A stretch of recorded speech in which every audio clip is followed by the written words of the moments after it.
So, welcome to this week's Multifamily Law Live. I am your host, Charles Dobens, sitting in my lovely office, my incredibly well empaneled office. I'm gonna show you guys some of the stuff that I have on my wall here at the office. Hold on.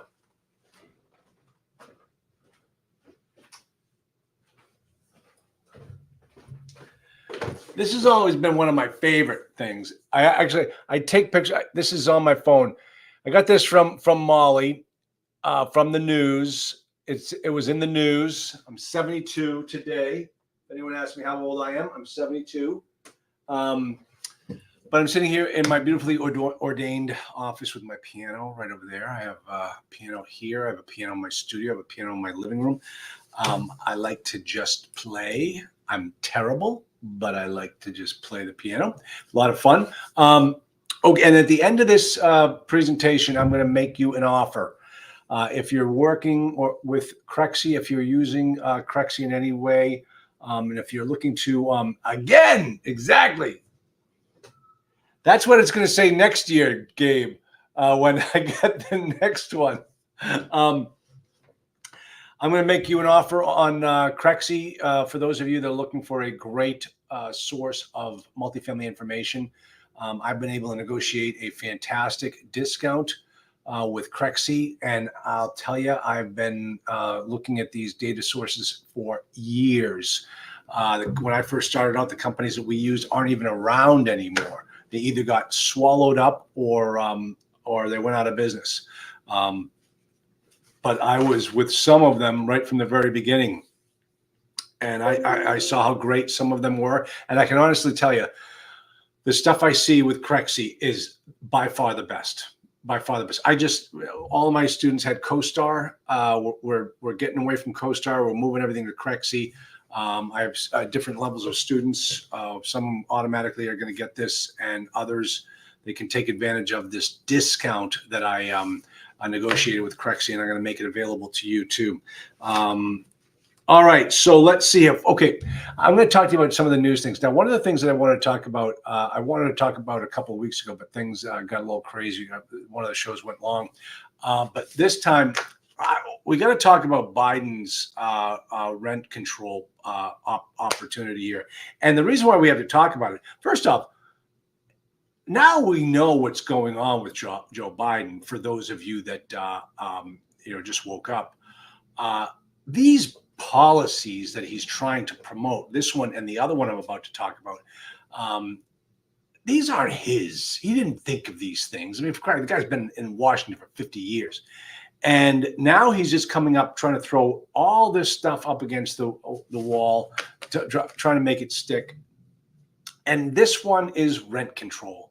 Rent control has never worked in any of the places it's ever been tried. And I recommend if you want to understand why it doesn't work from an economic standpoint, go to YouTube, type in Milton Friedman rent control. And Milton Friedman does an incredible expose on the economic reasons why rent control does not work. And it is brilliant. He says in one of the presentations, he says, there are two ways to destroy a city: carpet bombing and rent control. Same results. And now Joe Biden's at it again. So let's take a look at this. And it's really kind of interesting how he's going to do this. Now, remember, the federal government does not have the authority to tell landlords how much they can charge for rent control. It's just not in the Constitution. They do not have the authority to interfere with a private contract at the truly street level. So how does Joe Biden make this work? Well, of course, there's a way. Because the federal government gives out so many gifts, they can just as easily take one of them back. And here's how they do it. All right, so we unveiled a proposal to cap the annual rent increase at 5% for landlords who own more than 50 apartments across their portfolio. Now, just think about that for a second. That's going to be the first thing that every landlord's going to do to try to flout that law, is set up separate entities and say, well, I don't own more than 50. I got 10 in that property. I got 40 in that property. I got 17 in that property, but they're all separate owners. So that's the first way they'd ever try to get around it. And those who fail to abide by this will lose out on a lucrative tax benefit.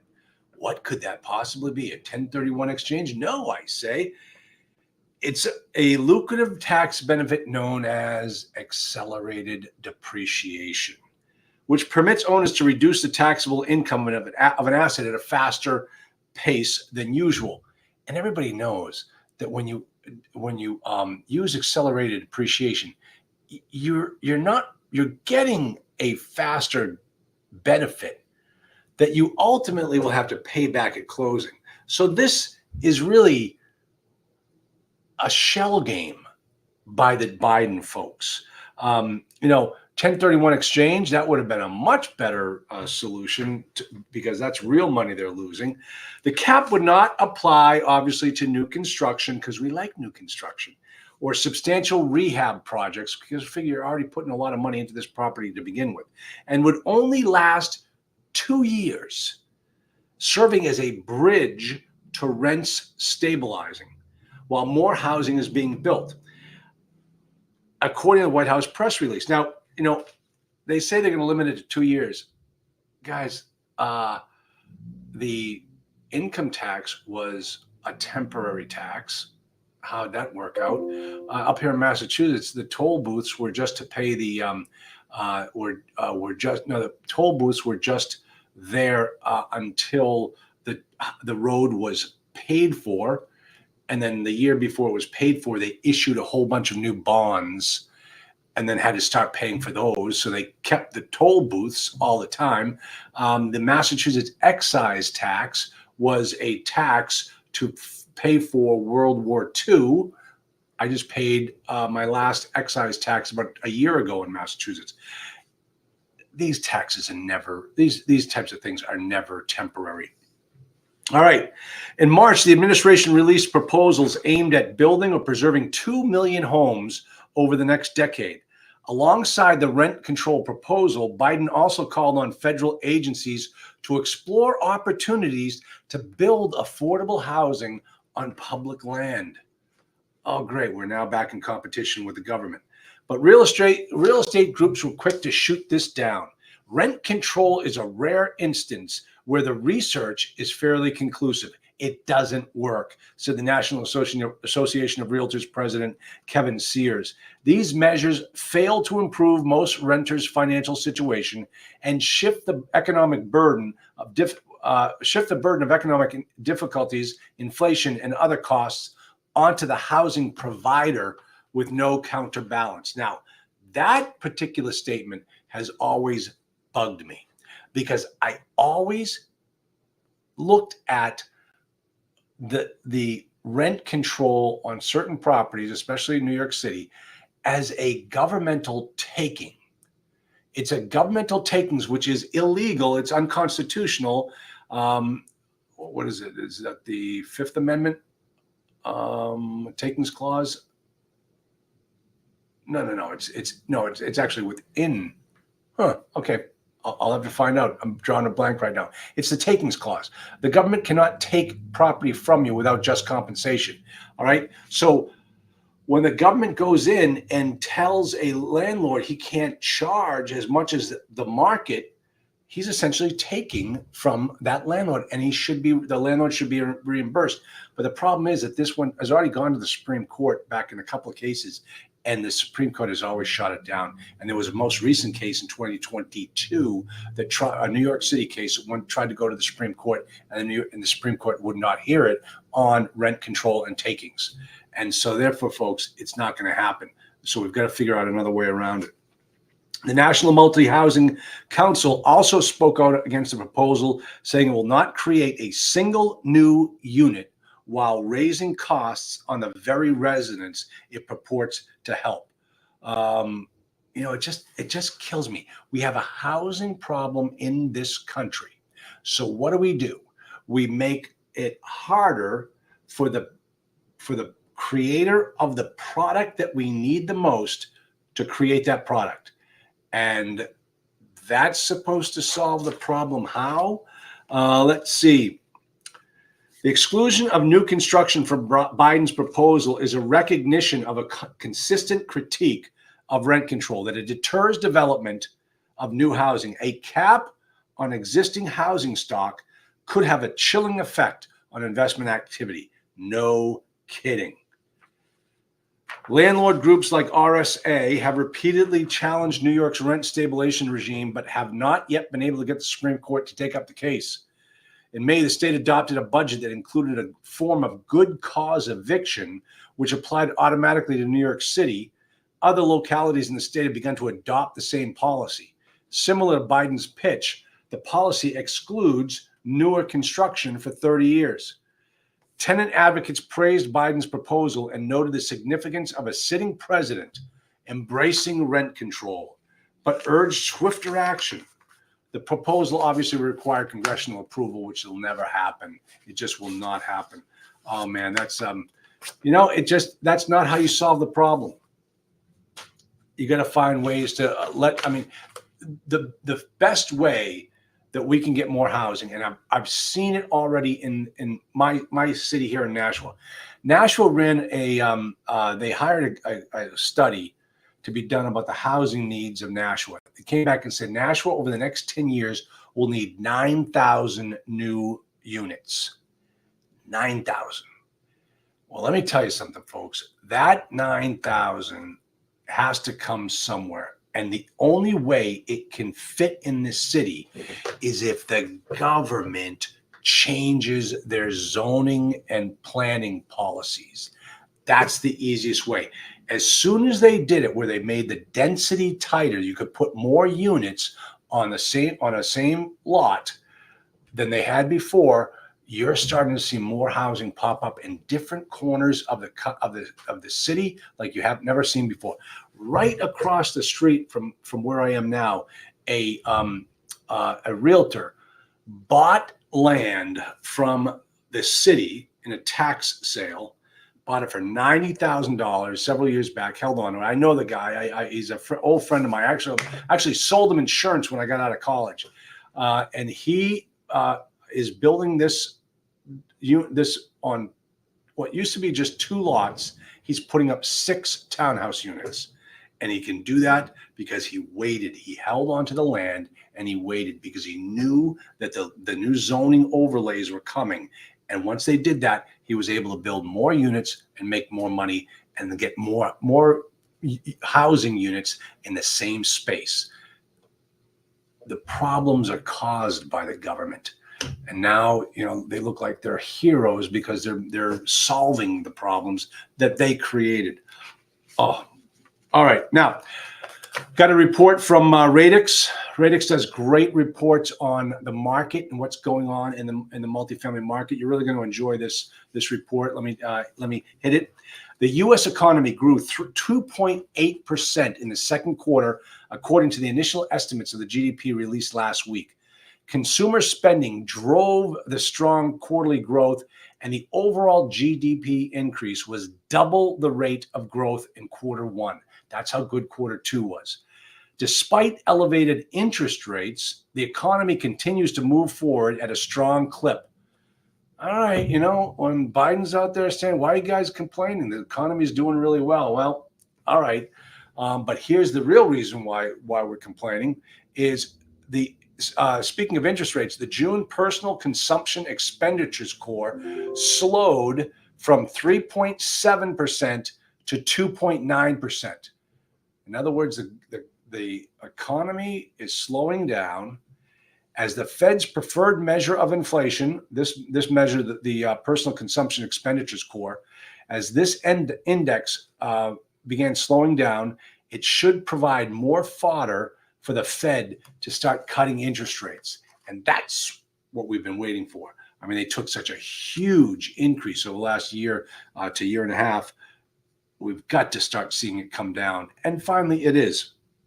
Multifamily fundamentals were mostly flat to negative at the national level. One metric showing modest improvements, however, is concessions. This is a welcome sight for operators who have been mired by high concessions for the past 2 years. As the end of the current supply wave progresses, concession activity will likely normalize to its long-term average. Certain Sunbelt markets will maintain high concessions through the rest of this year and into next, but in time, concessions in these markets will also level out. Net effective rent also posted a modest gain next week, which is another good sign. Traffic, this is how granular these reports get into. They actually get into how many people went out looking for new apartments. Traffic at the market level showed some promise as 12 of the 45 markets tracked by Radix Research saw traffic increase last week. Gabe Stockton's going to like this. Baltimore and San Diego both picked up nearly a half tour per property. Can you believe that's how they measure these things? On average, a half tour per property last week, and their average traffic is in line with the nation. Huntsville, Tampa, and Greenville had the weakest traffic performance last week, as demand in the Southeast may be cooling. Albuquerque, Reno, Memphis, and Raleigh led the nation in new leasing growth rates last week. With the exception of Albuquerque, these markets are all above the national leasing average. Memphis and Reno also have the two strongest annual increases in leasing, Memphis and Reno. Memphis has had a good year as properties are averaging nearly 2 leases per week more than they did the same time last year. Hot dog. Those guys are psyched when they write up those leases. That's a sale. It's like you sell insurance. That is the thing in our business that gets money to flow back and forth. If there are no leases being signed, there's no money flowing. So seeing that type of an increase, good for them.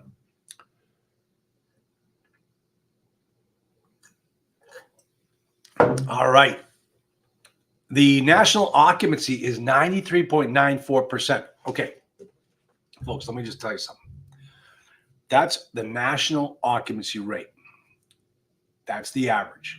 So when you're analyzing a deal and you're trying to figure out what rate should you use, and the broker tells you, like a deal that we looked at just the other night, and the broker tells you, oh, we're 100% occupied. We have a waiting list. Yeah, listen, you've got to put some buffer in there. You got to put some fudge factor in there just to make sure that your numbers are conservative enough. You know the lender's going to do it. So you're okay using 93.4. That's the national average. If you're new to this business, who's to say you're going to automatically start doing and managing these properties better than the national average? You've no experience. So give yourself that buffer. 93.4% is the national average. Now, if the property has lower occupancy than that right now, use that number. Always use the number that benefits you. The guy says, oh, we're at 100% occupied. Put in 93.4. All right. That's down 1 basis point from a week ago and 15 basis points from last year. The slower recent weekly declines has pulled the annualized decline back closer to neutral.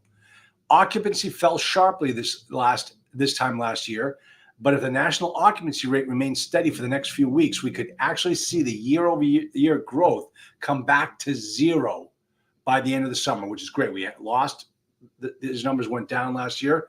We're edging back to 0-sum game. The leasing activity paid off quickly in Memphis as occupancy increased 16 basis points last week, leading the nation. Much maligned Austin, Texas also had a good week, with occupancy increasing 11 basis points. The Austin market occupancy rate is almost back to 93%. Even the hot market of Austin is below the national average still. Greenville and Huntsville were at the bottom of the occupancy rankings, as well as each market lost at least 10 basis points of occupancy last week. Boy, Huntsville, Alabama. Okay, a couple of years back, Huntsville was the fair-haired child. It was everybody loved Huntsville. A buddy of mine, one of my students, purchased a deal just outside of Huntsville. It was the space capital of the United States, and it was a place everybody wanted to be. Now they're cooling off a little bit. Now I wonder why. Greenville, I don't know what's up with Greenville. That just always seemed like one of those slow, steady southern places. The national net effective rent increased 10 basis points last week, but remains down 1.7 year over year. So it's going to take test. The occupancy is coming back because they're cutting the rents, and it's going to take longer for those rents to build back up, a lot longer than it does for the occupancy to fill back up, because we can drop the rents very quickly to get the occupancy back up. Reno is the strongest performing market over the past year, as rents have increased 4.3%. In total, 20 of the 45 markets Radix tracks have recorded positive rent growth in the last 12 months. 20 of the 45. Those markets where rents are growing are geographically dispersed, with strong performance in the Northeast, the Midwest, and the Northwest. So all those places that lost everything over the last couple of years, they're starting to build it back up. Almost all markets where rents are declining are where? In the Sun Belt. Concessions declined 1.5% last week, and the average concession on stabilized units is $40 per month. Why are they doing it that way? I think, why are they giving away the $40 in the form of a concession instead of reducing the rents? Because it's tough to reduce rents. Once you reduce rents, it takes a long time to have them go back up. Concessions, you can turn on and turn off very quickly, and so you maintain that rent at the number that you don't want to have to drop it and then start increasing it back up. It takes a lot of time. Some of the largest pullbacks in concessions are in small southeastern markets like Huntsville, Columbia, South Carolina, and Wilmington, North Carolina. Okay. So that's overall, I'd say that's pretty good news. I think it's pretty good news. I think we're going to start to see interest rates come down. But I'll tell you, folks, the thing that report that I just read you has a lot to do with the economy and with the multifamily economy. What it's not telling us is a multifamily economy as it relates to at the micro level. We're talking about tenants and how well we've been doing at selling our product. What it's not talking about is the cost of running that product. And what we're talking about in that regard is the interest rates on loans. That's when we start to see that move, you're going to see more opportunity. But the problem still lies in the fact that over the last 6 to 12 months, with that the floating rate interest rates have been killing the multifamily owner. There is about $14.9 billion that's delinquent right now for multifamily. There's more stuff coming out about Arbor Financial. I'm not going to have time to even talk about it today, but I will definitely keep you informed on that, maybe on Thursday. I just want to close it out by talking about three things that, once again, Joe Biden is trying to monkey around with the system on his way out the door. And obviously, this is not Joe Biden. These are not his policies. These are the people that have been running this show while he's unfortunately been getting sick. In the face of this crisis of confidence in America's democratic institutions, President Biden is calling for 3 bold reforms to restore trust and accountability in the Supreme Court. Probably the last bastion, the last institution of our government that I actually still have faith in. Not because it's leaning one way or leaning the other. It's just designed. They stare decisis, which is where you look at the past precedents to make sure that you're not changing this country on a whim. You try to maintain those past precedences that we've used, so that But listen, you still need to change things when they're wrong. I mean, the Dred Scott decision, then the case of Plessy v. Ferguson, which is separate but equal, which was the law of the land. You'll hear the Democrats say that a lot. Well, it's the law of the land. You can't change it. Listen, if it's bad law, you got to change it. And I'm sure that when Brown versus Board of Education came along, some of those, well, they voted 8-0 in Brown versus Board of Education, 8 or 9-0. It was 9-0. Brown versus Board of Education overturned the past precedents of Plessy v. Ferguson, separate but equal.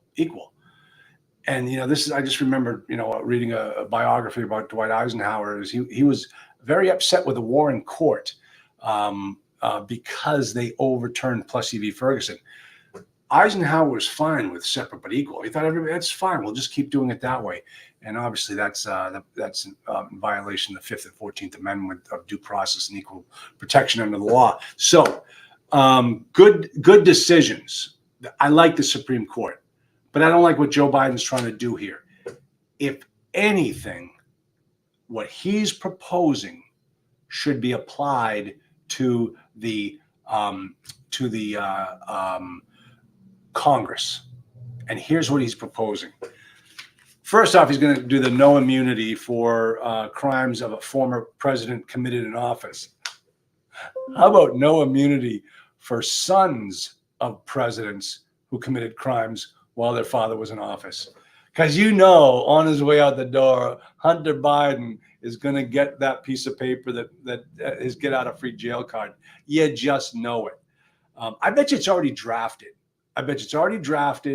And signed in the event that Joe slips and falls and doesn't make it through. I'm sure Hunter Biden has that insurance policy. President Biden shares the founders' belief that the president's power is limited, not absolutely, and must ultimately reside with the people. He is calling for a constitutional amendment that makes clear no president is above the law or immune from prosecution for crimes committed while in office. This "no one is above the law" amendment will state that the Constitution does not confer any immunity from federal criminal indictment, trial, conviction, or sentencing by virtue of previously serving as president. That ain't ever going to pass. They're never going to get that amendment through. Hey, let me just do a little aside here, because I was just talking about Brown versus Board of Education. That, if you've ever read the history on that is a fascinating case. It's actually Thurgood Marshall argued it before the U.S. Supreme Court. He was not the lawyer for Brown. He was the lawyer for the case right below Brown. It started with another B, and it was not Deb Bollinger, my client. Maybe it was. I'm not sure. But he was not Brown's lawyer.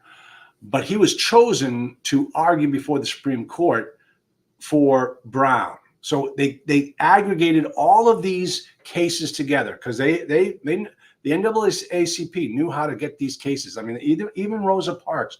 Rosa Parks was a planned lawsuit, and Rosa Parks sat down in the front of the bus, got arrested, and even if they dismissed the charges, no. Rosa Parks wanted to take this to the U.S. Supreme Court. Same in that Churchill. Oh God, I always forget it.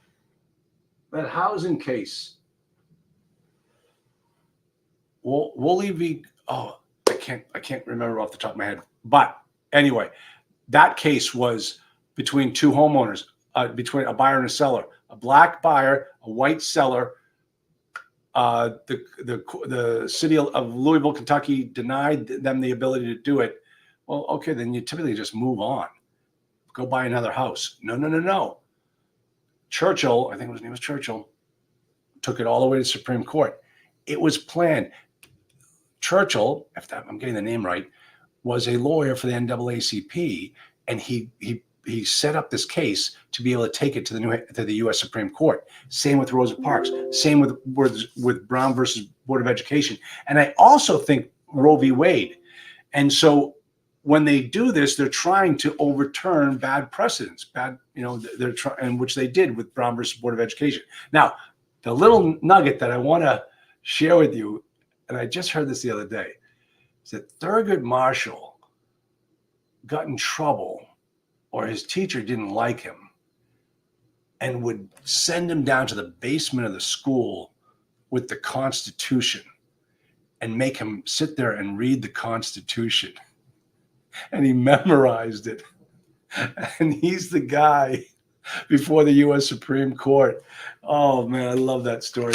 Why couldn't my teacher have done that? I was a bad kid, too. Why couldn't I have had a teacher like that?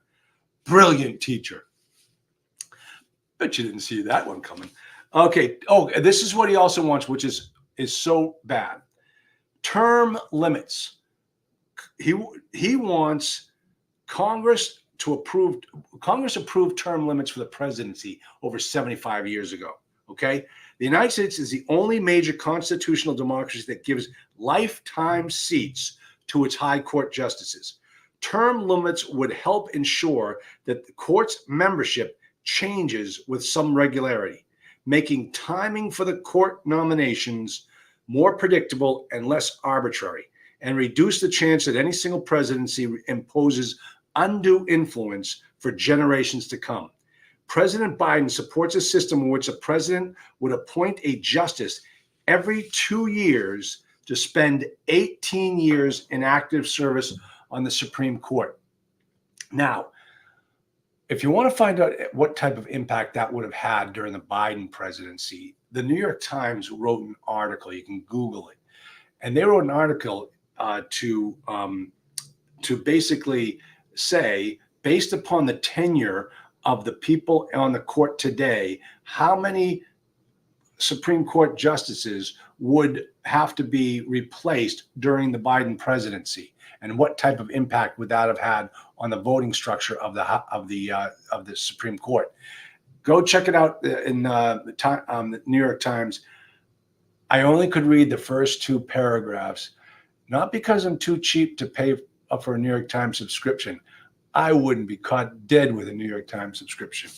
I have the Wall Street Journal, but I don't have the New York Times. So if you have one, go check it out and tell me what the results are. I think that was a very interesting article. I won't pay for it, though. All right. And finally, he wanted to put in a binding code of conduct for the Supreme Court.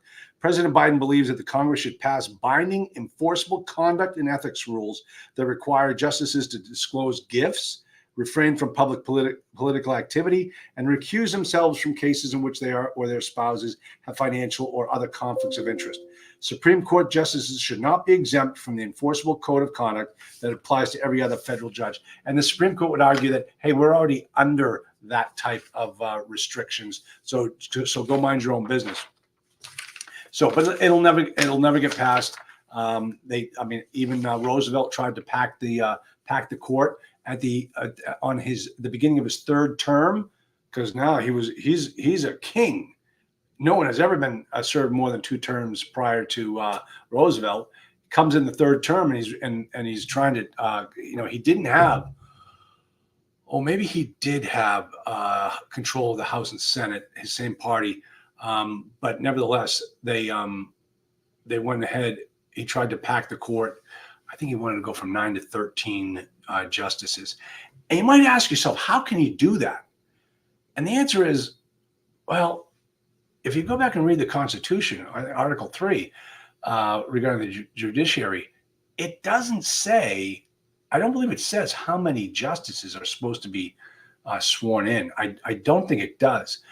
All Article 3 judges say that Congress shall, the only court that is by right in this country, per the Constitution, is the U.S. Supreme Court. The appeals court, the district courts, they are made by the legislature. The only court that is by right in the Constitution is the U.S. Supreme Court. and I have to go back and see exactly what gave Roosevelt the right to pack the court. I think that the answer is because it doesn't say he can't. Which is how the Constitution is essentially written. All right, cool. I'm going to listen. If here's the deal, and I'm going to ask Molly to put the email on it. I talked at the beginning about Crexy. Crexy is probably the best system for getting people information on all the real estate. The way they curate this information is better than any other system out there, and it's a hell of a lot cheaper than CoStar. CoStar at one time was costing me $2,000 a month. Crexy is a lot more affordable, and I've got it at an even better deal. I've gone out and purchased a certain number of seats, and I'm making these seats available to anyone that wants to tap into them, because I want to help people figure out multifamily and figure out how to get into this business. So here's the deal. To get a national access to Crexy, it's $250 a month. If you sign up, Raina, very funny. That's like I said the other day. That guy can't even spell YMCA. Crexy and Raina, you nailed it. You nailed it. It's $250 a month for if you purchased it off of their website. I purchase seats where I can give them to you for $200 per month. And now here's the difference. If you buy it on their sites, you sign up for 12 months. If you buy it from me, it's $200 per month. You can come and go. All right. That's the deal. I have 25 seats that I am willing to get off the ground with this. 225 seats that are available at $150 a month. That's a 40% discount over what the retail price is. If you don't get on one of these 25, it's going to be $200 a month, which is a 20% discount over what it is. The way you sign, and listen, I think I have 12 seats left at the 150 rate. After that, my seats are all going to be 200. It's still a deal than what it was with Crexy, but you got to act now. Now, Molly, if you could go ahead and there it is. So send me an email. Say, sign me up. And then what's going to happen is your name is going to go in. We're still building out the infrastructure where we tie into Crexy. You're going to get a link to a web address. Go in there, sign on up, put in your credit card. You're good to go. So make sure you do that now. Everybody that wants to go ahead and sign on up. And it's probably by the end of this week, we'll have everything set up and everything will be good to go. But other than that, that's it. And we're going to have a webinar where you will be able to watch how Crexy operates and all the great features that you get with Crexy. And that should be at the end of this week as well. So Molly and I are working towards putting that together. So, all right, everybody, thank you so much. I hope you enjoyed this. This is always a lot of fun for me. I just got a great letter from the IRS. They say I didn't cash a refund check that they sent me, and I have to call them to get the refund. Don't usually see those types of letters from the IRS. Got to call my accountant and ask them, what the heck did you do wrong?